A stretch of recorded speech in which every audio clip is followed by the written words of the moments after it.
Então a Ilíada é um poema épico e o título é autoexplicativo, por assim dizer. Conta a história de Ílio ou Ilion, que é Troia. Estes três nomes são usados na Ilíada e tal como os personagens têm mais que um nome e depois sinónimos e depois por vezes torna um bocadinho mais difícil de acompanhar o raciocínio, não é? Porque é um poema épico muito grande, mas também ao mesmo tempo muito rico. O livro retrata a batalha de gregos e troianos, a chamada Guerra de Troia, e foi motivo de muita inspiração para quadros, histórias sobre histórias, filmes. Ainda ontem, por coincidência, passou o filme Troia com o Brad Pitt na televisão. Esse, se calhar, é mais conhecido, não é mais recente. Mas vamos ver aqui nestas imagens, há imagens de todos os cantos, que é assim que o poema está dividido. Está dividido em 24 cantos, um por cada das letras gregas, que era a maneira que encontraram de organizar os cantos. E aqui, na história, vamos ver dois exércitos, vamos dizer assim, adversários. Vamos ter os gregos, que propriamente ditos ainda não tinham a identidade de gregos, da Grécia. Por isso tinham os nomes mais antigos, que eram aqueles argivos ou danaus. Lá está, novamente, vários nomes para as mesmas pessoas, para as mesmas culturas. O guerreiro dos gregos, por excelência, era Aquiles, que vai ser o herói desta história, da Ilíada. E pelos troianos, também podiam ter outras designações como Dardanos, Dardânidas ou Dardánios. Tínhamos como chefe do exército o Heitor. O Heitor, como vamos ver que vai entrar em duelo com Aquiles, ou Aquiles com Heitor, poderia ser considerado o vilão da história, mas não é propriamente o vilão da história, é o antagonista de Aquiles, porque são eles dois como guerreiros valorosos que se vão confrontar, mas o vilão vai se revelar ser alguém do próprio exército de Aquiles. Aquiles aqui é o herói na verdadeira acessão da palavra. No contexto clássico, herói era o filho de Eros no sentido mais divino. Era sempre alguém que era filho metade de uma divindade e metade de um ser terreno. Por isso Aquiles vai ser aqui literalmente o nosso herói, porque é filho de uma deusa, a Tétis, e com um humano. E esta deusa, que é a mãe de Aquiles, vai acompanhar sempre o filho na história. Heitor, por seu lado, era o filho, era o príncipe de Troia, era 100% humano, por assim dizer, não é? Tanto o pai como a mãe eram humanos, e era o filho predileto do rei. Mas predileto no sentido em que tinha provas disso.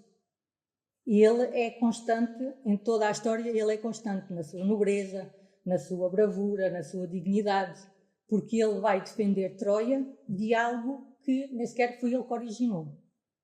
O que vai originar esta guerra em Troia, cujo motivo de disputa é Helena, uma mulher, vai ser o irmão dele, que por várias histórias rouba Helena a um dos reis dos gregos. E isso é que vai despolutar toda esta guerra.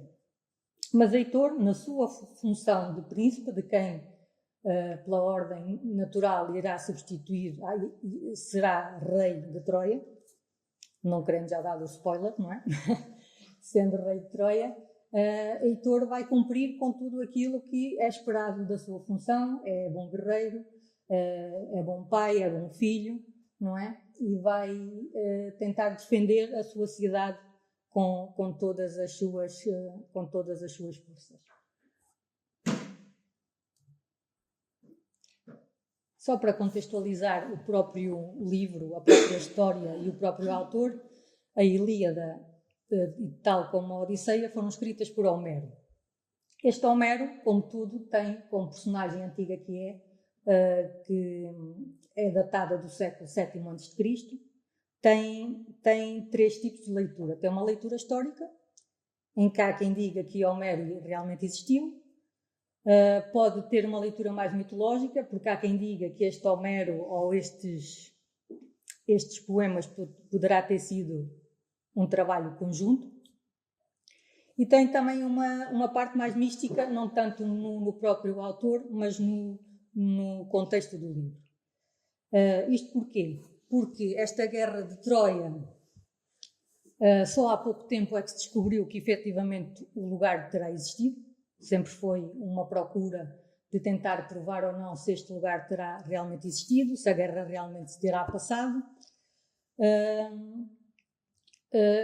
E depois, concretamente, tendo agora se descoberto que o local terá a possibilidade de ter existido, a história também conta, efetivamente, 14 dias de ação concreta, que no fundo, numa maior grandeza, conta 55 dias da ação global, que no fundo faz um apanhado do que são quase 10 anos de guerra.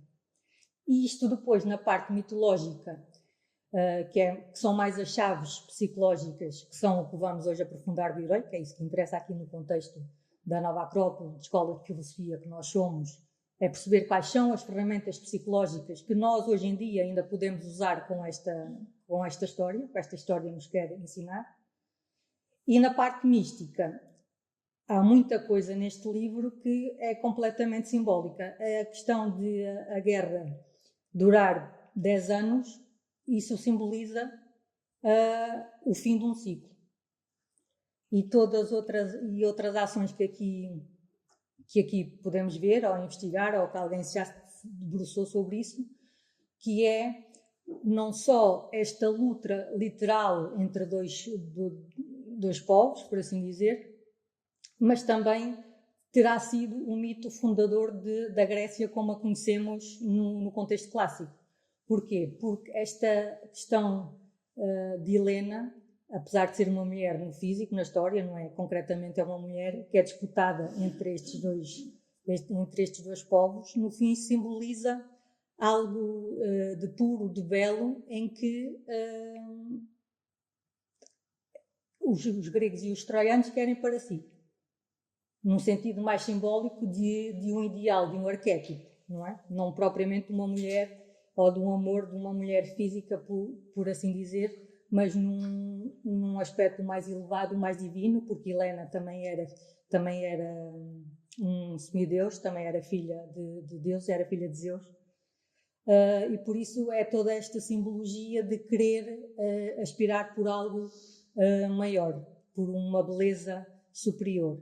Tanto que os gregos juntaram-se todos para servir este propósito. Ou seja, e eles arranjaram paz entre si, porque os gregos, estes aqueus de antigamente, eram vários reinos, que, tal como todos os reinos, às vezes perdem mais tempo em disputas entre si do que a trabalharem para um bem comum, e eles, à conta do motivo que era Helena, juntaram-se e prometeram tréguas entre si mesmos, só lutando contra Troia, que era para reaver então essa Helena, esse ideal de beleza.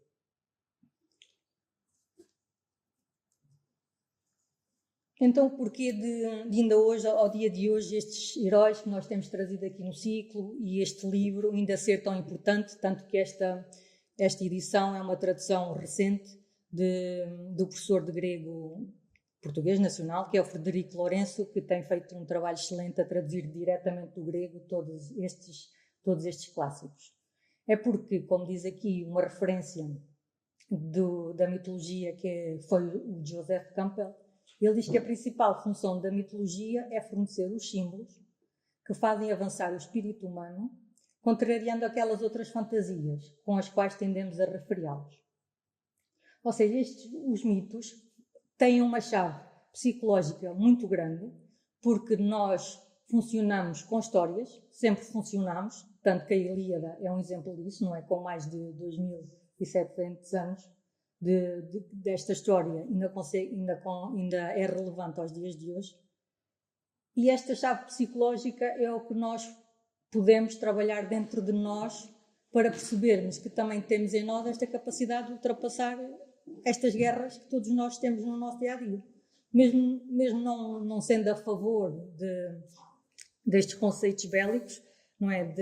Porque ninguém quer estar em guerra, mas a verdade é que há sempre estes conflitos que temos, e a maior parte deles até são internos, só que com esta história externa, tal como nós percebemos melhor o defeito do outro, por assim dizer, com uma história assim nós também percebemos melhor essas lutas externas, que depois conseguimos perceber que elas no fundo são lutas internas que nós temos, não é? Trazer esses personagens, este Aquiles e este Heitor e outros personagens muito relevantes na história, e trazê-los para nós e perceber que isto afinal tem o nome de Aquiles, mas é uma ira que eu sinto dentro de mim.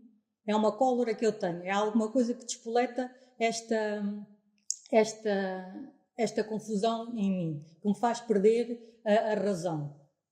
E podemos usar depois a figura de Aquiles para nos voltarmos a equilibrar, não é? Porque quando conhecemos a história de Aquiles, ele irritou-se porque isto. Mas depois vamos ver que ele, através deste processo todo, vai se conseguir equilibrar. E como ele fez para se equilibrar, nós também podemos usar isso como exemplo. No caso de nos identificarmos com ele, lá está. Mas é todas estas soluções e estes passos que Heitor vai dar, que Aquiles vai dar nesta caminhada, também é possível nós termos. Porquê? Porque por detrás de todas as armas, de todos os escudos e as proteções que estes guerreiros têm, no fim, essas proteções têm um nome, têm uma emoção, têm um sentimento por trás, que é o que despoleta tudo isso. E é o que vamos aprender aqui também, vou tentar explicar aqui também ao longo desta apresentação. Por isso então, como continua a citação, os mitos são pistas para as potencialidades espirituais da vida humana. E isto é um pouco o contrário agora aos super-heróis de agora. Porquê? Porque os super-heróis de agora têm superpoderes, não é? Um Homem-Aranha foi picado por uma aranha, faz assim e saem umas teias da mão. Nós nunca vamos conseguir que nos saiam umas teias da mão. Mas vamos conseguir trabalhar com estes escudos, usar estes escudos, estas lanças, estas armas simbólicas, que no fundo são virtudes que vamos ver que temos dentro de nós e que é possível aperfeiçoar e com elas ganhar as nossas batalhas diárias. Então, apesar desta tradução para português atual não começar com a ira de Aquiles, tem a palavra cólera, ira, na frase, porque o tradutor, o Frederico Lourenço, optou pela lógica da frase e não pela tradução. Em grego, a primeira palavra da epopeia é ira. Ou seja, começa logo com a ira de Aquiles. E porquê que Aquiles se vai irar? Ele vai se enraivecer contra Agamemnon. Agamemnon era o comandante dos chefes dos gregos.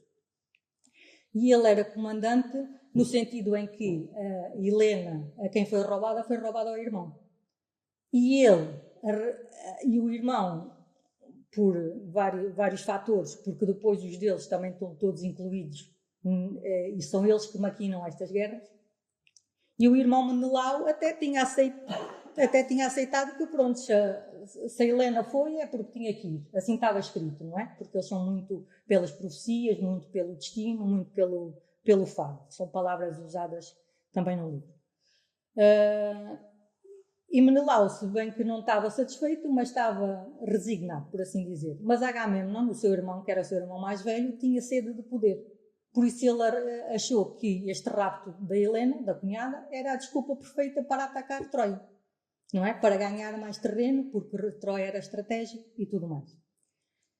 E nesse sentido, eles já tinham, relembrando que esta parte já é quase ao fim de 9 anos e meio, eles já tinham tido algumas vitórias contra Troia. Eles não estavam constantemente em guerra, tinham períodos de guerra, tinham períodos em que estavam mais calmos, e eles próprios têm uma, digamos assim, uma ética de batalha. Eles lutavam, mas depois também tiravam tempo para se alimentar, para se cuidar, para descansar. Para quê? Para terem novamente força para lutarem supostamente estruturados, não era para lutarem de maneira mais abrupta, se é que isso se possa considerar assim. E então, numa dessas conquistas que tinham avançado sobre os troianos, tinham conseguido capturar duas primas, Criseida e Briseida. E Agamemnon tinha ficado com Criseida e Briseida tinha ficado para Aquiles. Só que estava a acontecer ali uma alteração mais grave, não estava a haver aquele período de acalmia que existia depois de cada batalha, porque Crises, que era o pai de Criseida, vai pedir a filha de volta.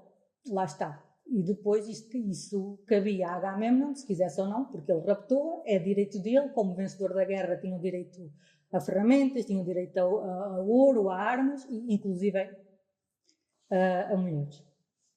E Agamemnon podia dar, consoante um resgate, podia ceder a filha a Crises novamente, Criseida. E assim foi aconselhado a fazer. E também por Aquiles. Só que Agamemnon, apesar de se ter auto-intitulado comandante dos gregos, ele não era, por assim, aceito por todos. Porquê? Porque Aquiles era um guerreiro natural. Era valoroso, lutava por honra, Agamemnon lutava por interesses, por isso não tinha a consideração geral de todo o exército, não era? E Aquiles tinha essa liderança natural, e era mais novo, e era mais forte, por isso Agamemnon era ressentido contra o herói Aquiles. Por isso, ele, para ceder aos conselhos, disse, pois muito bem, eu devolvo Criseida ao pai, mas fico com a Briseida do Aquiles. O que é que Aquiles aconteceu? Aquiles não lhe queria dar porque aquilo era um motivo de honra, porque ele tinha conquistado a Briseida, juntamente porque tinha ganho aquela batalha. E achou que Agamemnon, lá está, não estava a ser honrado para com ele. É um assunto um bocado estranho estar a disputar senhoras, não é? Mas pronto. Mas neste contexto, não é? Sim, eram escravos. Mas no contexto da época era o que se usava, não era o que estivesse certo, mas era o que usava, e lá está. E aqui, só para contextualizar o porquê do Aquiles ter ficado chateado, porque no fundo, se a guerra se processava assim, o Agamemnon, ainda para mais como comandante, estava a contrariar as regras da guerra. Não estava a fazer valer aquilo que era próprio da guerra. E depois lá está, Aquiles fica muito ofendido, não é? Ele diz, o melhor guerreiro, como ainda para mais vão-lhe tirar Briseida, porque eles, entretanto, apaixonam-se um pelo outro, não é? Ou seja, além daquela ligação da honra de ter ganho a batalha, havia ali uma ligação amorosa entre eles. Então, assim, ele lá cede contrariado e pede a Pátroclo, que é o seu companheiro, o seu, não é escravo, mas é como que um criado perto dele, e ele então entrega Briseida a Agamemnon como é suposto. Mas pronto, e ele fica irado e fica amuado. Isto acontece no primeiro canto, ele só vai aparecer depois novamente no 18º canto. É que vai dar sinal de sua graça. Acontece aqui qualquer coisa pelo meio, mas ele só depois só vai aparecer. Porquê? Porque Pátroclo vai-se fazer passar por ele e nesse seguimento vai ser morto. E ele depois só vai voltar quando se sente novamente a sua honra atacada porque mataram o seu melhor amigo, o seu melhor escudeiro. E é que se vai sentir, então, na necessidade de repor novamente a ordem. Porque assim já vai ter um motivo pelo qual lutar, um motivo digno. Nestes entretantos, lá está, aqui desenrola-se, no poema desenrola-se toda uma listagem de quem é que estava na guerra, de quem era filho de quem, quantas naus haviam, ou seja, é um bocado de retrospectiva do que é que tinha acontecido até então. E aqui, entretanto, Aquiles vai ter uma segunda parte da ira, que vai ser a ira contra a guerra e contra a glória. Se estiveram aqui no Bhagavad Gita, quando nós apresentámos o herói Arjuna, há um episódio que é muito conhecido, que é o desalento de Arjuna. No fundo é aquilo que Aquiles vai ter. Vai ter um desalento, vai ter um outro momento de frustração e de desânimo, que é quando Agamemnon vai pedir, meio contrariado, mas manda pedir a Aquiles para se voltar a juntar à guerra.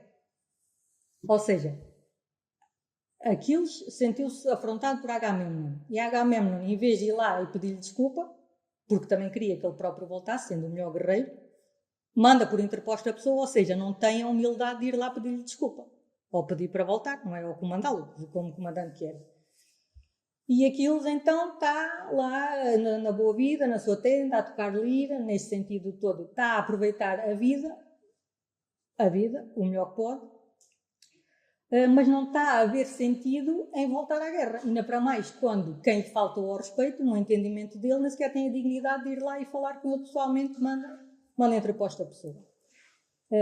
E então ele está neste momento de frustração, de desalento, em que ele está mesmo a ponderar voltar para trás.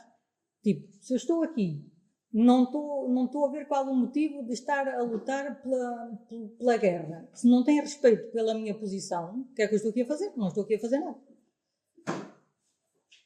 E ele tem uma frase que mostra este desalento, que diz que igual porção cabe a quem fica para trás e a quem guerreia. Na mesma honra são tidos o cobarde e o valente.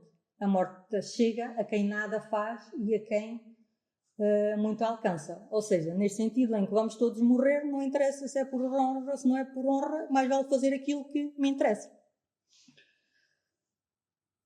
Ou seja, neste sentido, nesta dualidade que é Aquiles, em que é filho de uma deusa e filho de um humano, e ele está a pender se acede àquilo que é mais divino em si, que é lutar com glória, com honra, ou se acede daquilo que é mais humano em si, que é autopreservar, salvar-se, e desde que eu esteja bem, é o que interessa. Ainda para mais, neste sentido, Aquiles sempre soube, a mãe sempre lhe disse, que isto também já é uma profecia que veio com o seu nascimento, em que ele tinha duas opções, que ele próprio tinha duas opções na vida, se queria ou não cumprir com a sua profecia. E é neste canto 9 também que ele diz essa profecia que a mãe lhe tinha dito, que é que, na verdade, me disse minha mãe, Tétis dos pés prateados, um dual destino me leva até ao termo da morte, não é? Ele também é semideus, mas vai morrer na mesma como uma parte humana que tem, não é? Mas tinha duas escolhas. Se eu ficar aqui a combater em torno da cidade de Troia, perece o meu regresso, mas terei renome e muro redouro. Porém, se eu regressar a casa, para a amada terra pátria, perece o meu nome glorioso, mas terei uma vida longa. E o termo da morte não virá depressa ao meu encontro. Eu acho que do conhecimento geral, não é esta ideia de que ele, quando nasceu, apesar de ser semideus, não era imortal. E a mãe, como era e tinha conhecimento, e como mãe dele não é que aquela ideia que quer que o filho viva o mais tempo possível e o mais feliz possível, ela optou por mergulhá-lo no rio Estige para protegê-lo com aquelas águas divinas. Só que lá está, para a criança não cair nas águas e ir, teve que lhe segurar em algum lado, e segurou-lhe por um pé. Ou seja, onde a mão dela tocou, ele não foi banhado, por isso era a única parte sensível que ele tinha no corpo, que é o chamado tendão de Aquiles. E nesse sentido, lá está, ela tentou protegê-lo, mas ainda assim a profecia dele é dele, depende da escolha que Aquiles vai fazer. Se quer morrer velho, mas depois, ao fim de algumas gerações, o seu nome vai cair no esquecimento, ou morre novo, mas morre para a glória e o seu nome vai ser conhecido, tanto que é conhecido hoje em dia, mesmo tendo sido um personagem, não é? Esta ideia desta glória, de fazer as coisas por glória, de fazer as coisas por um dever maior do que propriamente pelo seu interesse egoísta. E depois aqui é engraçado nesta apresentação desta profecia dele, em que ele vê as coisas pelo lado negativo, não é? Se eu ficar a combater em torno da cidade de Troia, perece o meu regresso, mas terei nome morredor. E ele vê a coisa pelo negativo. Ele fica vivo, mas morre o nome. E se regressar a casa, parece um nome glorioso, não é? Ele está a ver a coisa pelo aquilo que perde. E ele então, enquanto está aqui nesta oscilação, vou para casa, não vou, vai haver uma coisa que vai despoletar. Vai haver uma coisa que vai despoletar então esta decisão dele. No fundo, não é? É aquela prova da vida que nós temos em que nós escolhemos ou ir em frente e responder à prova ou ficar em casa sossegado e esperar pela próxima vez que venha a prova. E isso que vai desencadear então uma terceira parte da ira, mas que vai ajudar a fazer esta escolha por fazer valer a sua capacidade de guerreiro e fazer valer esta sua glória e deixar o nome para a história, é a morte então do seu companheiro Pátroclo. Porquê? Porque como ele não quis responder ao pedido de voltar à guerra, mas como sabia que a sua pessoa só falarem no seu nome já ficavam com medo, este Pátroclo, que era mais jovem e mais diplomata e com mais vontade de ajudar na guerra, que até então ainda não tinha ajudado propriamente na guerra, e ele sugere que podia fazer-se passar por Aquiles, vestia as armas dele, porque lá está aquilo na guerra, no meio de toda a gente, os guerreiros são conhecidos propriamente pelas armas que têm, não é? Tipo, a arma, tipo, e as armas de Aquiles eram esplendorosas, porque lá está, ele era filho de uma deusa, a deusa foi diretamente pedir ao Vulcano, que é Hefestos, ao Vulcano, que é quem faz as guerras dos deuses, e tinha ali uma indumentária espetacular, que logo ao longe viam as cnêmites, que são as joelheiras, viam o escudo dele e a lança, logo sabiam que era ele. Por isso, o Próclo disse, olha, se me virem assim ao longe, faz o mesmo efeito, não é? Pode ser que faça o mesmo efeito. E Aquiles logo lhe disse, tu vais, mas é só mesmo para apareceres. Tu chegas lá, assustas o pessoal, vais-te embora. Só que lá está Pátroclo, na força da juventude, começa uma batalha e ele vê-se envolvido na batalha e tenta também responder nessa medida. E Heitor, que realmente viu Aquiles e depois sentiu-se impelido a tentar matá-lo, não é? Porque era um trunfo muito grande conseguir matar Aquiles, vai atrás de Pátroclo e mesmo este resistindo vai conseguir acabar por matá-lo, porque Heitor era muito mais experiente do que Pátroclo. Então assim, vemos aqui também uma parte interessante, porque lá está, quem era vencedor de uma luta, principalmente 2 a 2, ficava com toda a indumentária de quem ganhava. Por isso, a primeira coisa que Heitor fez foi tirar as vestes de Pátroclo, que no fundo eram as armas de Aquiles, e ficou com elas. Vê-se aqui uma parte muito bonita, não é? Se é que de bonito se pode falar na guerra, mas todos os gregos vão rodear Pátroclo para que não desfaçam o corpo dele. Ou seja, aquela ideia de manterem a dignidade do companheiro de armas, mesmo apesar dele estar morto, não é? Eles tudo fizeram para que não fosse trucidado ou desmembrado ou desvirtuado o corpo do colega. Aquiles está na sua tenda e vai chegar a ele esta informação que o Pátroclo foi morto. Ou seja, é uma injustiça dupla. Mataram o companheiro, que ele tanto gostava, ainda para mais a culpa foi literalmente dele, não é? Porque ele deixou, apesar de lá estar. E ele disse, tu vais, mas não fazes, mas chegas a certo ponto, vens-te embora, mas lá está. Também foi a opção do Pátroclo de seguir na batalha, mas realmente ele incitou a essa situação. Por isso sente-se duplamente desgostoso. Mas aí então vai-se decidir a voltar a voltar à guerra, e lá está, o objetivo dele é único e exclusivamente matar Heitor, não é? Porque é dentro por dentro.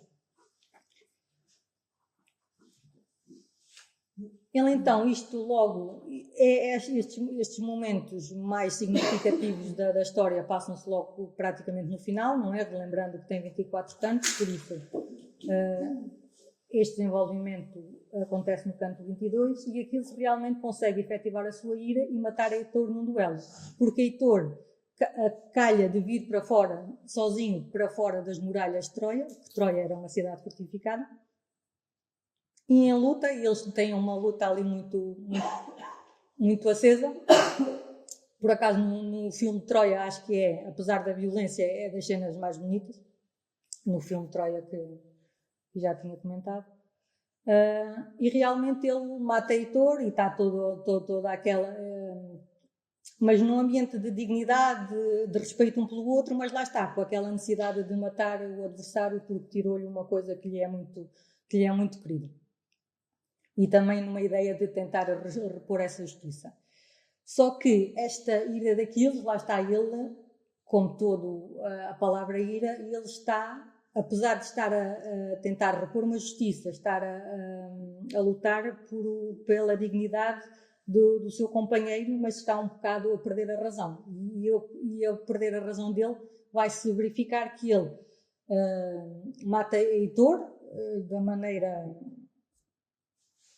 da maneira mais justa possível, pronto, porque não é, nenhum se deixa ficar, ele ganha porque é merecedor de ganhar, só que depois não vai respeitar a morte de Heitor, tal como os colegas deles fizeram por respeitar a morte do corpo de Patroclo. Primeiro porque Heitor estava sozinho fora das muralhas, o restante dos troianos não tiveram tempo de chegar a ele, e ele vai pegar Heitor, vai amarrá-lo à carruagem dele e vai levá-lo embora, a arrastar, não é? Não vai estar. Só que os deuses, por respeito à pessoa que Heitor era, porque Heitor, apesar de ser humano, era muito respeitado pelos próprios deuses, porque lá está, era um homem íntegro e de valores, e eles vão lançar um feitiço em que não vai deixar que o corpo dele apodreça, como é normal acontecer, não é? Entretanto, Aquiles consegue fazer o funeral a Patroclo direitinho, enterrá-lo. Também era próprio da época fazer uns jogos fúnebres, em que havia lutas entre eles e prémios. Isso eram coisas para durar um período de 12 dias. O 12 também tem toda uma simbologia. Também da ideia de um ciclo, a ideia de um ano. Faz isso e depois, no último dia dos jogos do funeral de Patroclo,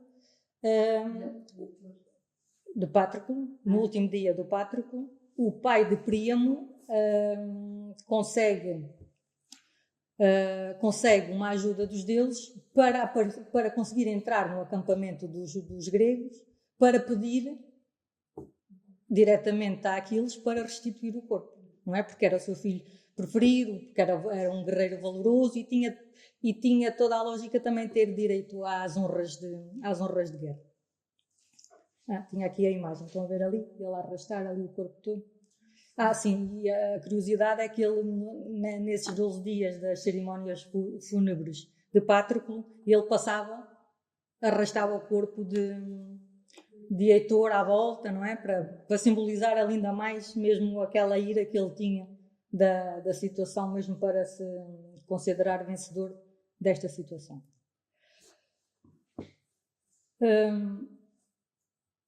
Então Heitor, que lá está, não é propriamente o vilão da história, mas também é para ele a tragédia deste poema épico, é principalmente a de Heitor, não é? Porque ele, como um homem que era, como bom guerreiro que era, ele é que vai abdicar de tudo para tentar salvar a sua pátria e pronto, e morre a tentar, não é?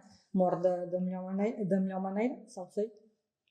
Há muitos livros, não é? Um dos quais tem mesmo este título, que é a Tragédia de Heitor. Isto porque, como diz aqui Frederico Lourenço na introdução do livro, o papel de Heitor é trágico por não ter a possibilidade de escolha. Compete-lhe defender os pais idosos, a mulher, o filho, os concidadãos, a cidade, todos dependem dele. quando ele morre, Troia morre também. Ou seja, no livro também não mostra quem é que ganha, mas intui-se, não é? Morrendo o pilar que sustentava toda a cidade de Troia, porque o pai já era velho. O irmão mais novo foi quem roubou a mulher, mas foi preciso ir lá chamá-lo 2 ou 3 vezes ao quarto para ele vir lutar por aquilo que ele tinha provocado. E Heitor,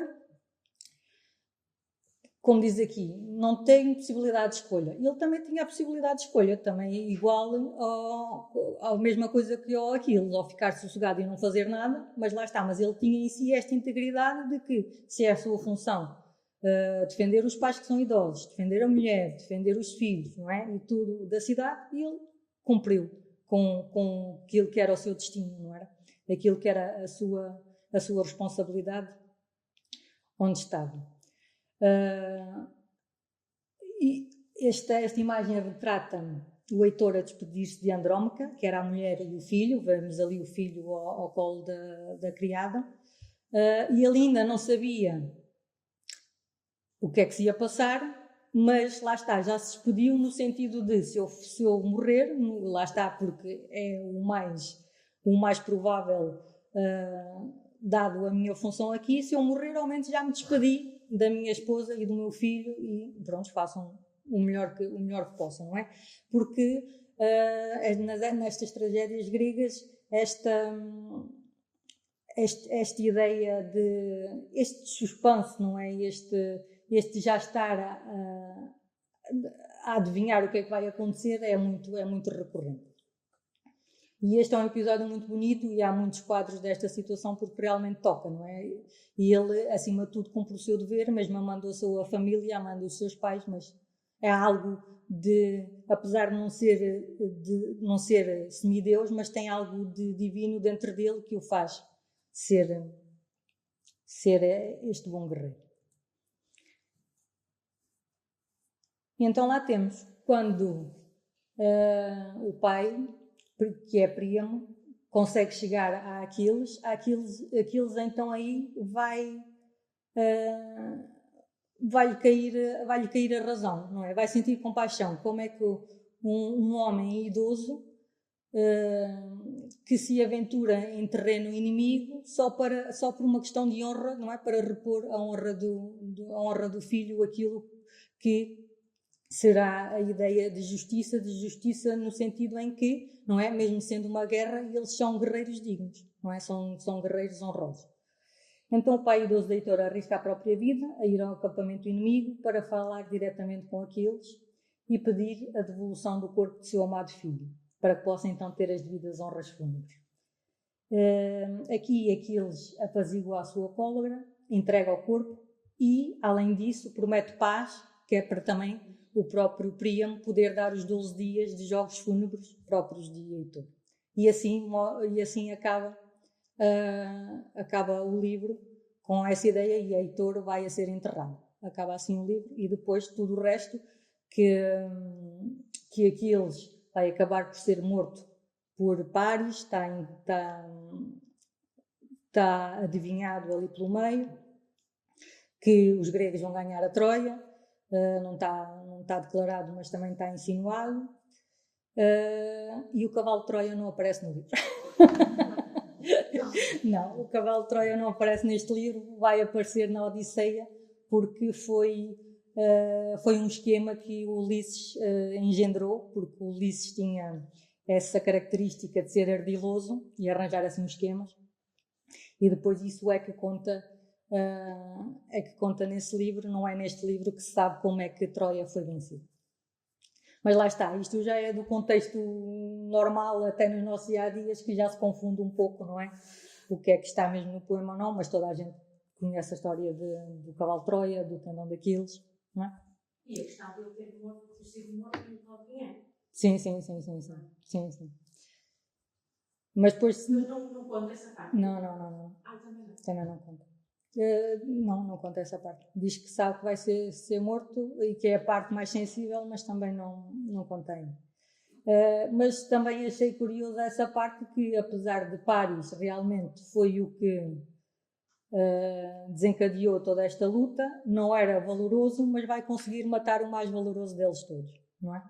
Essa parte também. Porque é ele que mata o Aquiles? Sim, vai ser ele que vai matar o Aquiles.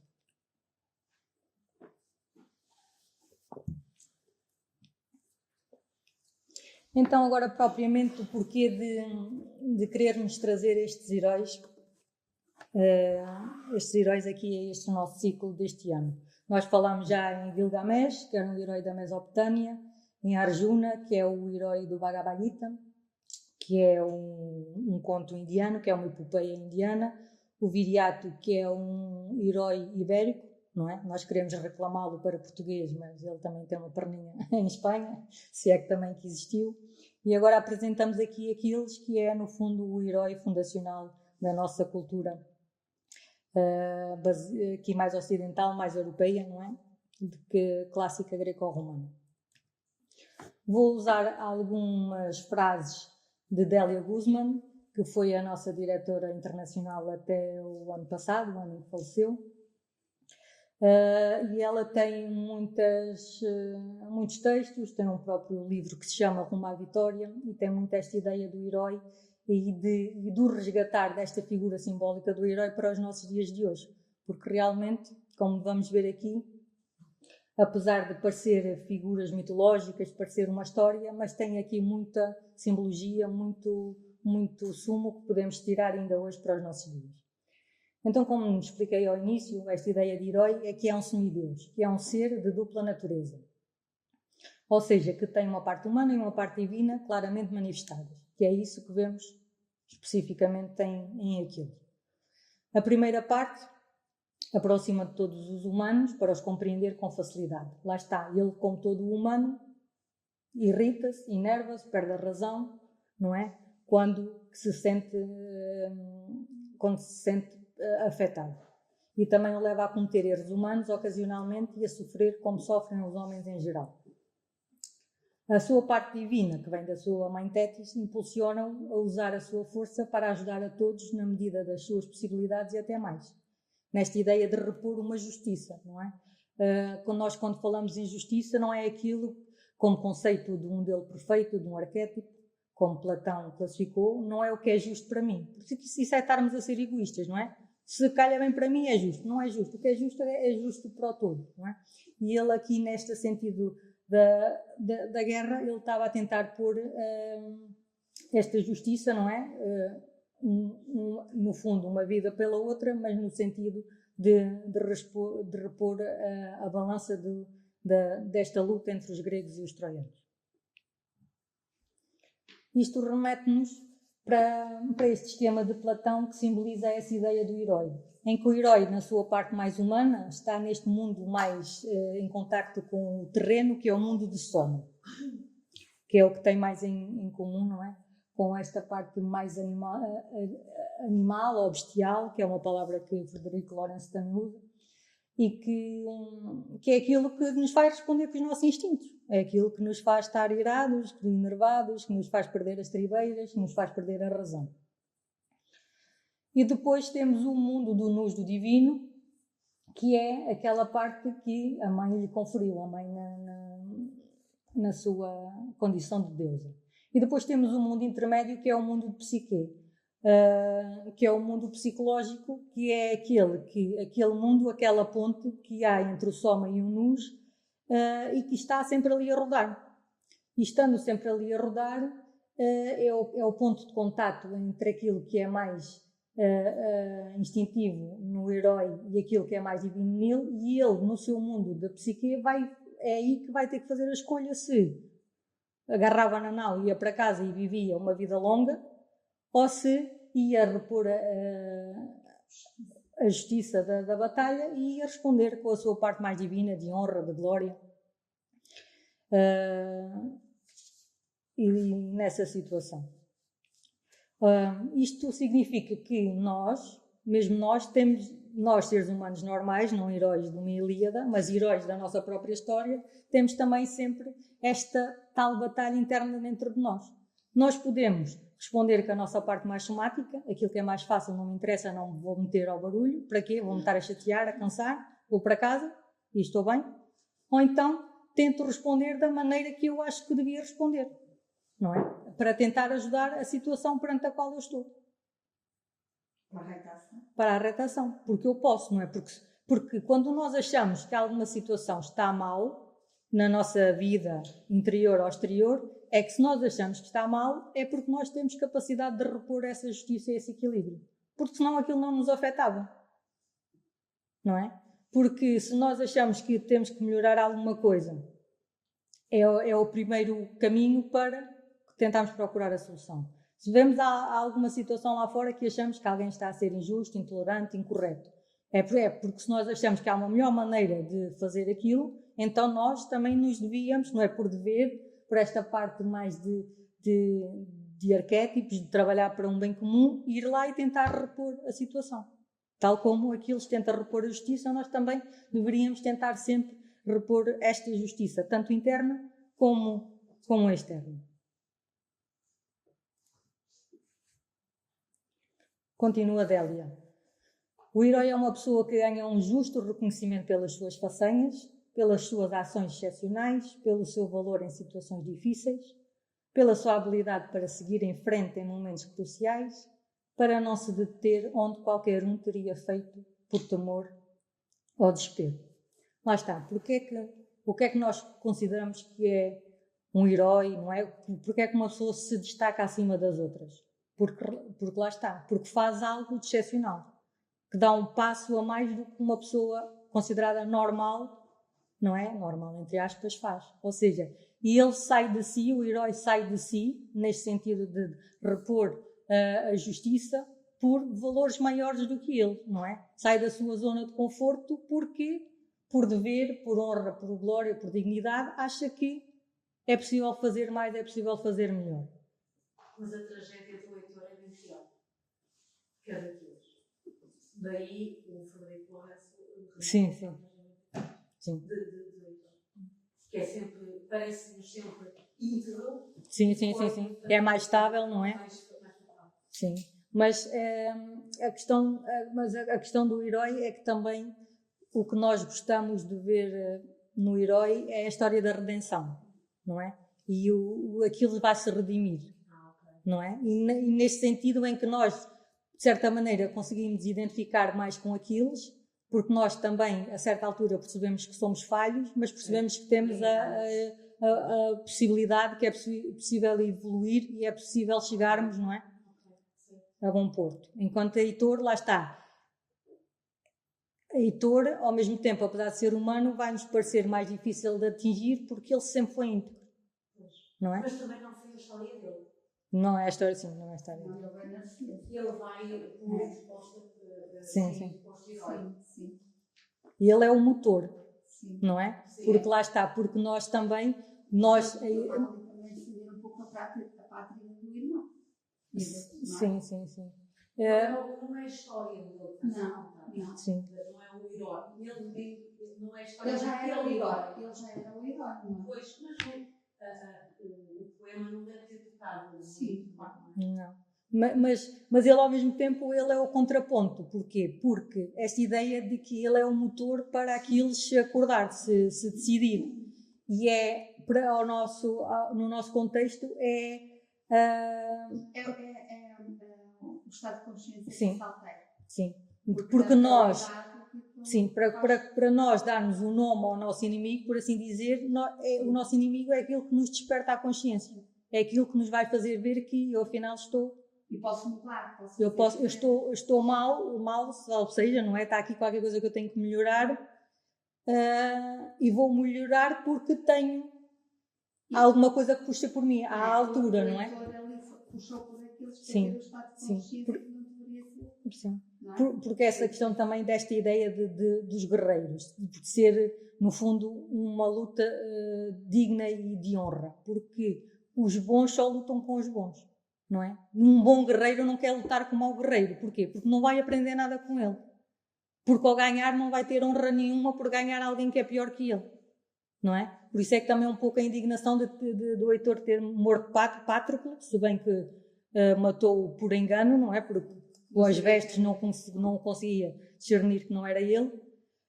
Daí essa tal de injustiça. Mas esta honra de que só se luta com o melhor, só se desafia o melhor. Porquê? Porque é Estamos igual desafiar de igual para igual ou de igual para melhor, não é? Porquê? Porque é aí que nós podemos melhorar. Porque se não for para melhorar, não vale a pena ir perder tempo e energia com alguma coisa que é menos do que nós, ou menos do que o patamar onde estamos. Possivelmente possa ter sido também um exemplo ao irmão mais novo. Sim. Sim. Não é? Sim, porque essa parte não conta, mas se o irmão mais novo vai matar o herói maior de todos, é porque vai ganhar. Sim, vai ganhar ali qualquer coisa que vai conseguir ganhar ao maior. E o herói também não deixa de ser algo, ou uma pessoa, ou um Deus, ou o que é que seja, que nos faça mover, que nos faça ir ao encontro, não é?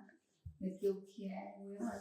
Queremos, de alguma forma, alcançarmos o herói dentro de nós, ou como se fosse um exemplo. Sim. Lá está, é nesta trajetória perceber que podemos ir da nossa parte mais resignada, ou não ligar a nada, mas então encontrar motivo para. E o filme é muito bonito. Sim, o filme é também inspirador. Então, o herói é uma pessoa qualificada, ou seja, que tem qualidades, lá está. Nós não chamamos de herói a quem não mostra competência, não é? Que não tem estas qualidades. Pelos seus muitos valores no combate diário pela vida. E lá está. Este combate diário para o herói é cotidiano, não é? Por isso nós também depois entendemos, porque não é preciso ir para um campo de batalha em Troia com milhares de participantes de cada lado. Não, nós todos os dias temos estas lutazinhas na nossa vida. E para isso são necessárias armas muito especiais. Estas armas que eles usam simbolicamente para cada um de nós são virtudes. São poderes humanos que, em geral, subjazem enterrados nas profundezas do inconsciente, ou que ainda nem sequer nasceram.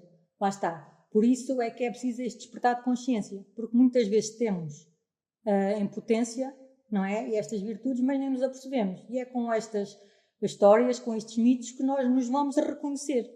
Porque eles estão cá dentro. Mas enquanto não houver nada que os desperte, nada que nos chame a atenção, nós quando nos identificamos com um personagem, com uma história, é porque aquilo diz-nos alguma coisa, não é? Temos alguma coisa em comum com esse herói.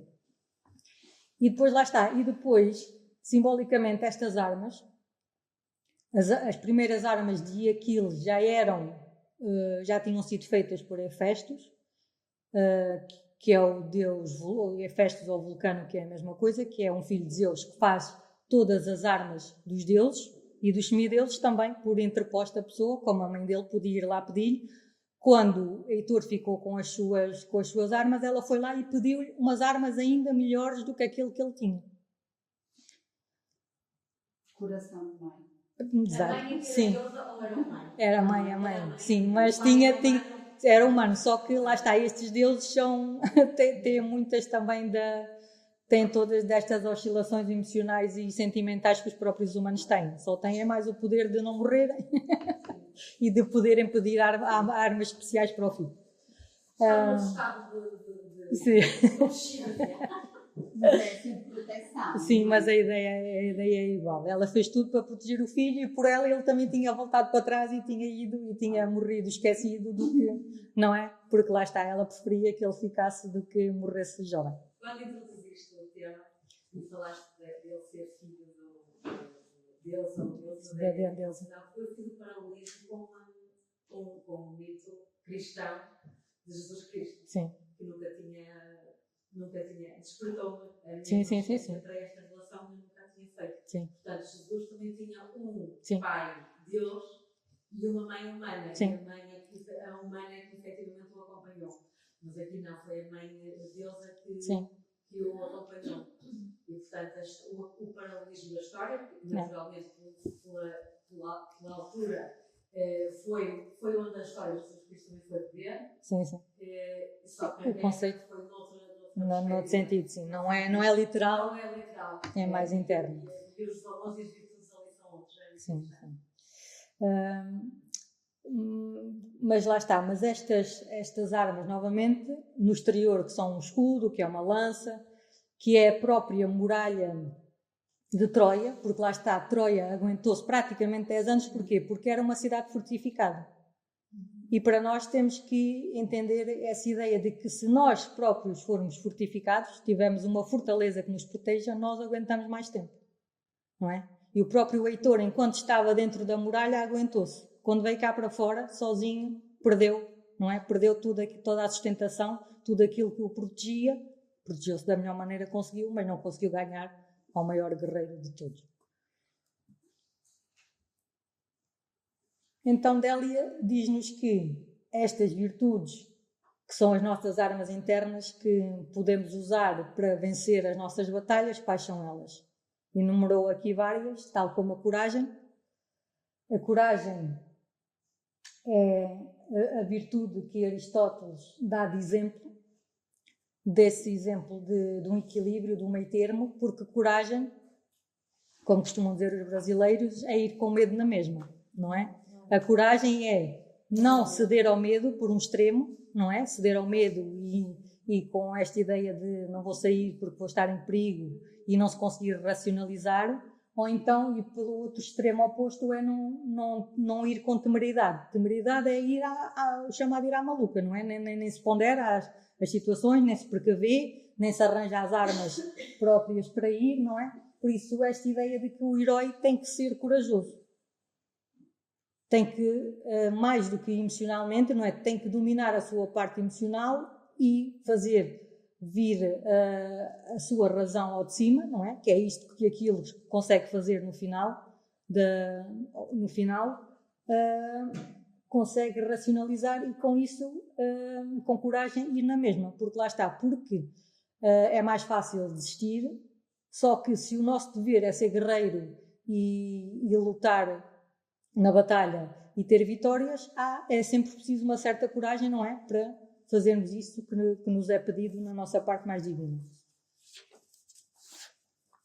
Depois a força. Esta força, mais do que externa, que Aquiles também tinha muita força. Por exemplo, ele tinha uma lança que só ele conseguia mexer na lança dele. Só conseguia segurar nela. Ou seja, é quase aquela ideia que aquilo era a natureza dele. Não é? Ele tinha algo específico, mais do que as joelheiras, que isso todos tinham, mais do que o escudo, que também era comum. A arma principal dele era a lança, que só ele conseguia agarrar nela e só isso é que fazia diferença. E que lhe foi dada pelo seu pai. Eu, quando li essa parte, lembro-me logo a espada de Excalibur do rei Artur, não é? Só o filho depois é que consegue tirá-la da pedra, o verdadeiro filho é que consegue ir lá tirá-la da pedra. Por isso é que nós depois, a importância destas histórias é que elas também depois vão influenciar todas as outras histórias e todas as outras mitologias. Mas lá está, esta força é principalmente a força interior, no sentido da força da muralha da cidade de Troia.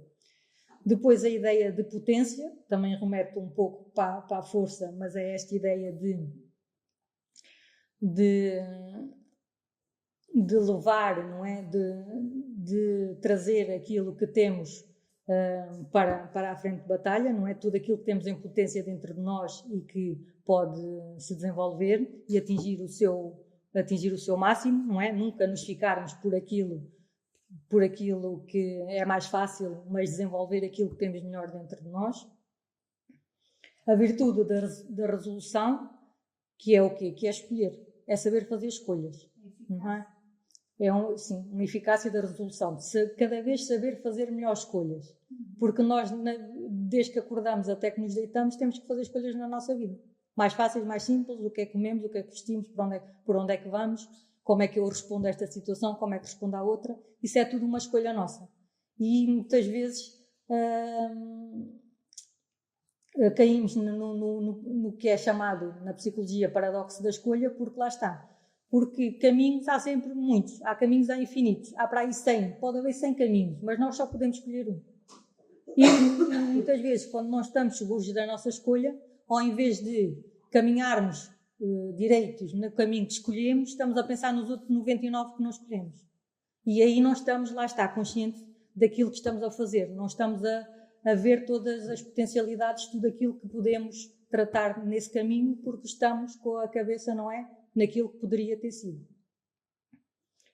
Depois há a questão da ousadia, que é um pouco parecida à questão da coragem. A ousadia é, mesmo por vezes não acreditando, Porquê? Porque nós só acreditamos, só temos a certeza daquilo que já conhecemos, que já vivemos, que já experienciamos, mas há aqui acreditar que há algo que nos guia, não é? Aqui neste caso era fácil, entre aspas, esta ousadia, nesta altura, porque todos os guerreiros se sentiam guiados por um Deus, não é? Ou seja, há esta parte divina, que quem acredita neste divino sente que há sempre alguém a olhar por eles, não é? Por isso era a espiritualidade deles. É sempre esta ideia um pouco de fé, não é? De acreditar que é possível fazer mais, não é? Não se limitar naquilo que se conhece e acreditar que que se pode dar sempre um passo a mais. A ideia da saúde também é uma ideia também muito clássica, um pouco mais romana, que é a ideia de mente sã e corpo são. Aqui, lá está, vê-se muita vez que eles param para comer, para se alimentar e para dormir, porque lá está, porque eles estão em batalha, mas têm que estar inteiros, íntegros na batalha, não é? Não podem estar cansados, porque senão não vão dar o melhor deles. Lá está.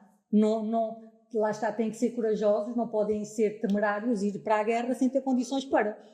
Lá está, porque morrer vão morrer, não é? Mas têm que morrer de forma íntegra, não é? Morrer a dar o seu melhor, a lutar com aquilo. Tem que respeitar, no sentido que têm que respeitar o adversário, não é? Não vão lá ser só carne para canhão.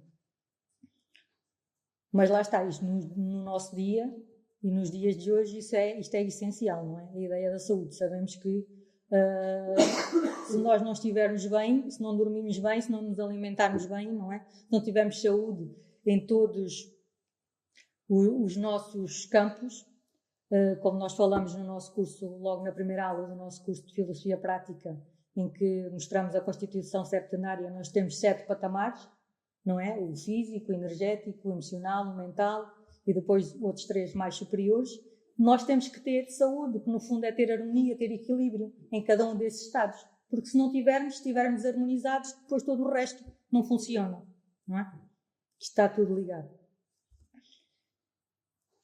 Depois a virtude da rapidez. Isto da rapidez não é ir responder a todas as situações o mais rápido possível, não. É a rapidez de conscientemente conseguirmos aproveitar a oportunidade de agir como devemos agir. Porque e no campo de batalha isso é evidente, não é? Porque se o adversário nos dá um golpe e nós não temos a rapidez de nos desviarmos, vamos levar com o golpe, não é? Isto é outra personagem, outro deus que havia nesta época clássica, que era o deus Kairos, em que é o tempo da oportunidade. Era um deus que era representado por um homem careca, praticamente, mas tinha um puxinho de cabelo à frente. E quando essa oportunidade passava, só se agarrava a oportunidade quem conseguisse agarrar no puxinho do Kairos, não é? Ou seja, é quando os planetas todos se alinham. Aquela ideia, não é? Ou seja, muitas vezes as oportunidades passam por nós e nós não a conseguimos aproveitar, apanhar, ou seja, experienciá-la e aprender com ela. Porquê? Porque estamos com a cabeça no outro lado. Ou estamos emocionalmente estabilizados, ou não estamos com saúde em qualquer um dos nossos campos, não é? Porque não dormimos bem, porque não comemos bem, porque faltam-nos as forças. E quantas mais oportunidades deixarmos passar, menos vitórias também vamos ter, não é? Porque é essa ideia de se eu apanho a oportunidade, vou experienciá-la, vou aprender tudo o que posso com ela, vou retirar daí a sabedoria necessária para o meu dia-a-dia e é uma batalha vencida. E as batalhas vencidas nós não precisamos de passar por elas outra vez. Vai ser outro tipo de batalha, não é? Mas é como no jogo de computador. Quando passamos o nível 1, vamos para o nível 2. E depois para o nível 3, não voltamos atrás, não é? Porque estamos sempre a acrescentar níveis, não é? À nossa consciência, à nossa evolução. E depois, por último, é a virtude do ímpeto. O ímpeto, lá está. É ser motor de arranque. É trabalharmos com a nossa vontade. É nós próprios sermos motor de... Não é? Quando estamos nestas batalhas do dia-a-dia, não é ficar sentado à espera que ela venha ter comigo. Não é?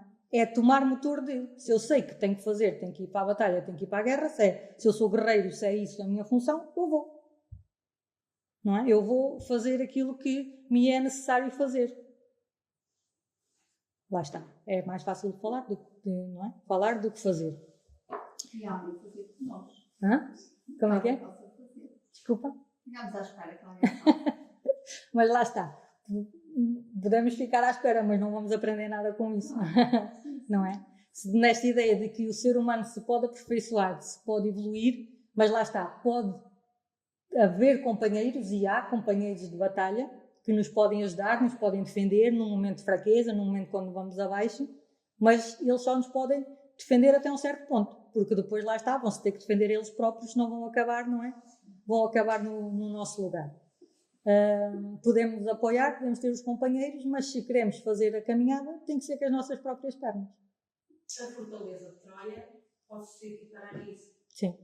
A comunidade, a sim. família, o reino, sim. Foi o que permitiu efetivamente que sim.